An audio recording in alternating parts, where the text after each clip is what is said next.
என்னாச்சு? எத்தனை பேருக்கு பாம்பர்ஸ் கொடுத்தீங்க? ரியா இது வரைக்கும் 30 பேர் தான் எடுத்திருக்காங்க. பேர் வச்சு யார கூப்பிடுற? இந்த ஃப்ரெண்ட்ஷிப் எல்லாம் காலேஜோட முடிஞ்சு போச்சு. இப்ப நான் உன்னோட பாஸ். Okay madam. பாதி நாள் முடிஞ்சு போச்சு. வெறும் 30 பேருக்கு தான் கொடுத்திருக்கேன்னு சொல்றேன்.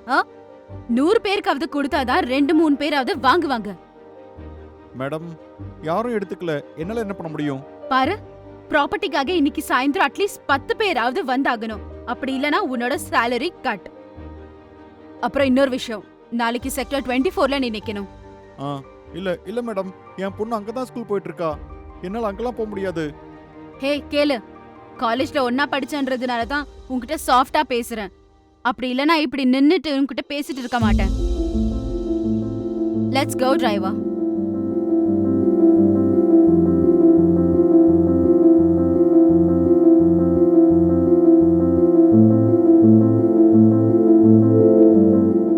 அரே சம்ரதி, அது உன்னோட அப்பா தானே?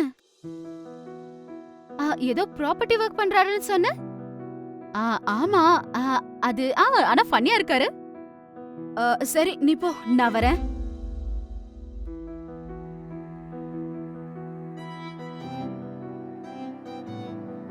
அப்பா, இதுதான் உங்களோட ப்ராப்பர்ட்டி பிசினஸா? சம்ரித்தி இங்க பாருமா, நான் சொல்றத கேளு.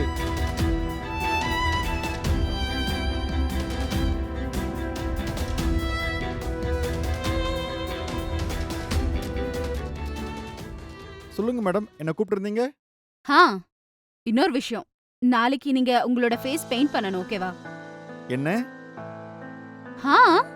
புது மார்க்கெட்டிங் ஸ்ட்ராட்டஜி.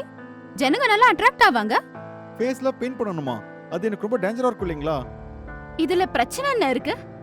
அதுக்கான பணத்தை கொடுக்கறேன் இல்லையா? இங்க பாருங்க மேடம், அன்னைக்கு என் பொண்ணோட ஸ்கூல் பக்கத்துல என்ன நிக்க வச்சிட்டீங்க. அது எனக்கு எவ்வளவு சங்கடமா இருந்துச்சுன்னு தெரியுங்களா? அவளோட ஃப்ரெண்டு வேற என்ன பார்த்துட்டாங்க. நீங்க உங்களோட ப்ராப்பர்ட்டியை வித்துக்கிட்டு இருக்கீங்க, நான் உதவி பண்ணிட்டு இருக்கேன். இதுல ஃபேஸ்ல பெயிண்ட் பண்றதுக்கான அவசியம் என்ன மேடம்? பாரு, மார்க்கெட்டிங் பத்தி நீ எனக்கு கத்து கொடுக்காத. நான் சொன்ன மாதிரியே பண்ணு, அவ்வளவுதான். இல்லனா வேற எங்கேயாவது வேலை பார்த்துக்கோ. You can go now.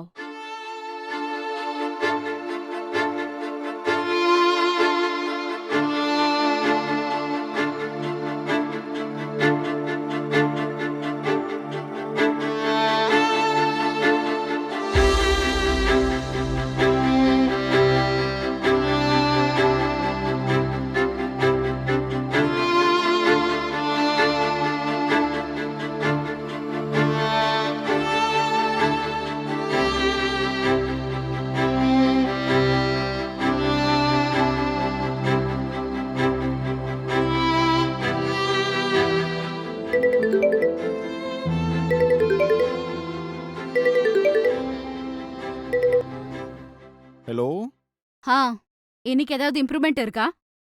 Madam, ஃபேஸ்ல பெயிண்ட் பண்ணது எதுவுமே ஒர்க் ஆகல மேடம். யாருக்குமே இன்ட்ரெஸ்ட் இல்ல மேடம். எனக்கு என்ன தோணு தெரியுமா? இதெல்லாம் உன்னால பண்ண முடியாது. ஒரு வேலை பண்ணு, நாளைக்கு வீட்லயே இரு. தயவு செய்து வேலைக்கு வந்துராத. மேடம் மேடம் அப்படிலாம் பண்ணாதீங்க மேடம். நான் ரொம்ப ஏழை மேடம். நான் என் குடும்பத்தை பார்த்துக்கணும் மேடம். அது நீ பாத்துக்கோ. நிறைய எக்ஸ்கியூசஸ் கொடுக்கற. பில் போர்ட் போட முடியாது, ஃபேஸ் பெயிண்ட் போட முடியாது. வேல்யூ பண்ணாத.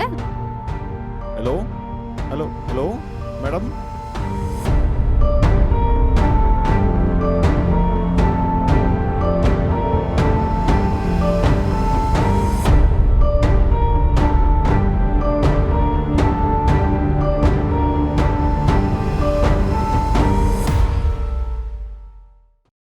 அண்ணா, இன்னைக்கு பில் போர்டு இல்லையா? நீங்க யாரு? நான் டெய்லி ரோட்ல ஹியூமன் பில் போர்டா உங்களை பார்ப்பேன். இன்னைக்கு என்னாச்சு? என்னைய வேலையில இருந்து தூக்கிட்டாங்க. அப்படியா? நானும் ப்ராப்பர்ட்டி டீல் பண்றவன் தான். என் கூட ஒர்க் பண்றீங்களா? இப்போ என்ன பில் போர்டு பண்ணணும்? நீங்க எந்த ஒரு பில் போர்டும் பண்ண தேவையில்ல. நீங்க மனுஷனாவே இருங்க. அப்படின்னா நம்ம 2 பேரும் இன்னில இருந்து சேர்ந்து ஒர்க் பண்ணுவோம். நீங்க கடினமா உழைக்கிறத நான் பார்த்திருக்கேன். நான் பணத்தை போடுறேன். வர லாபத்துல 50-50 எடுத்துக்கலாம்.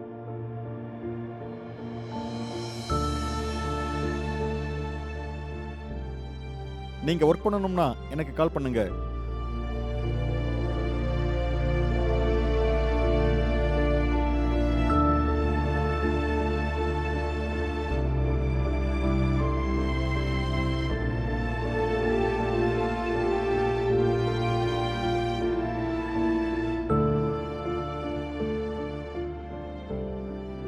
சன்ரைஸ் ப்ராப்பர்ட்டிஸோட ஆபீஸ் இதுதானா?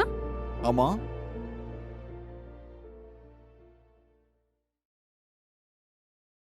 நீயா டீலிங் ஏஜென்ட்? இங்க நீயா? ஆமா. நீங்க இங்க என்ன பண்றீங்க? அது ஆக்சுவலி கோவிடுக்கு அப்புறமா பிசினஸ்ல ரொம்ப லாஸ் ஆயிடுச்சு.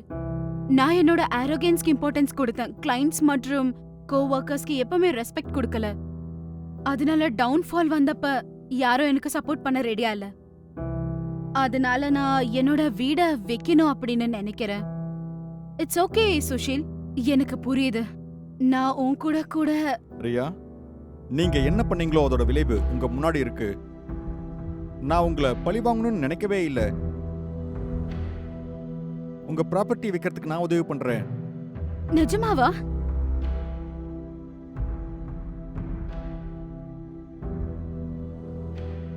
இது என்ன? நான் புது வீடு வாங்கியிருக்கேன்.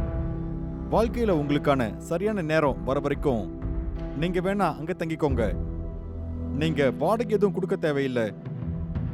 சுஷில், நான் உன்கிட்ட ரொம்பவே மோசமான விதத்துல நடந்துகிட்டேன். ஆனாலும் நீ எனக்கு உதவி பண்ற. ஒரு தடவை நான் ஒருத்தர் ஃப்ரெண்டா பார்த்துட்டா அவங்க லைஃப் லாங் என்னோட ஃப்ரெண்டு தான். ஐ அம் ரியலி சாரி சுஷில்.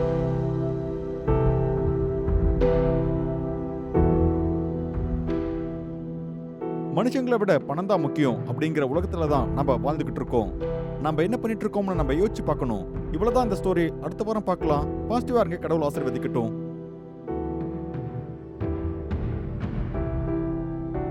உங்களுக்கு ஏதாவது சைக்காலஜிக்கல் அல்லது ரிலேஷன்ஷிப் பிரச்சனை இருந்தா நீங்க நம்மளோட பாசிட்டிவிட்டி குரூப்ல ஜாயின் பண்ணிக்கலாம். குரூப்போட பேரு நிசோ பாசிட்டிவ். இது ஒரு கம்யூனிட்டி கவுன்சிலிங் குரூப். உங்களோட பிரச்சனையை நீங்க இங்க அனானிமஸா சொல்லலாம். இந்த குரூப்ல இருக்கிற மக்கள் பிரச்சனையை சரியான முறையில தீர்த்து உங்களுக்கு சப்போர்ட்டிவா இருப்பாங்க. லிங்க் கீழ இருக்கிற டிஸ்கிரிப்ஷன்ல இருக்கு. தேங்க்யூ. பாய்.